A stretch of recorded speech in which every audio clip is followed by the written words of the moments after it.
সুনান দারেমি হাদিস বিডি ৮ নম্বর হাদিস অধ্যায় ভূমিকা পরিচ্ছেদ ২ নবী সাল্লাল্লাহু আলাইহি ওয়াসাল্লাম নবী হিসেবে প্রেরিত হবার পূর্ববর্তী আসমানি কিতাবসমূহে লিখিত নবী সাল্লাল্লাহু আলাইহি ওয়াসাল্লামের গুণাবলী ৮ ইবনু আব্বাস রাদিয়াল্লাহু আনহুমা হতে বর্ণিত তিনি কাব আল আহবারকে জিজ্ঞেস করেছিলেন, তুমি তাওরাতে রাসূলুল্লাহ সাল্লাল্লাহু আলাইহি ওয়াসাল্লামের গুণাবলী কেমন পেয়েছ?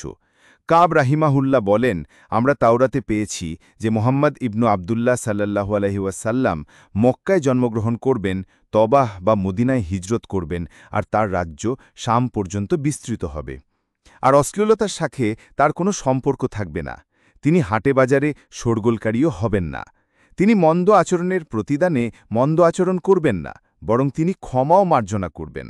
আর তার উম্মত মহান আল্লাহর অধিক হামদ প্রশংসা বর্ণনাকারী। তারা সুখে দুঃখে সর্বাবস্থায় আল্লাহর প্রশংসা করবে। তারা অঙ্গসমূহ ধুয়ে অজু করবে এবং প্রত্যেক উঁচু ভূমিতে আরোহণকালে তাকবীর অর্থাৎ আল্লাহু আকবার ধ্বনি উচ্চারণ করবে। তারা ইজার বা তহবন্ধ এর নিম্নাংশ পরিধান করবে তাদের পায়ের গোছার মাঝ বরাবর। তারা যেভাবে যুদ্ধে সারিবদ্ধ হবে, তারা তাদের সালাতেও তদ্রূপ সারিবদ্ধ হয়ে দাঁড়াবে। তাদের মসজিদসমূহে তাদের তিলাওয়াত ও জিকিরের আওয়াজ হবে মৌমাছির গুনগুন আওয়াজের মতো, আর তাদের আহ্বানকারীর আহ্বান মুয়াজ্জিনের আজান দূর আকাশে শোনা যাবে।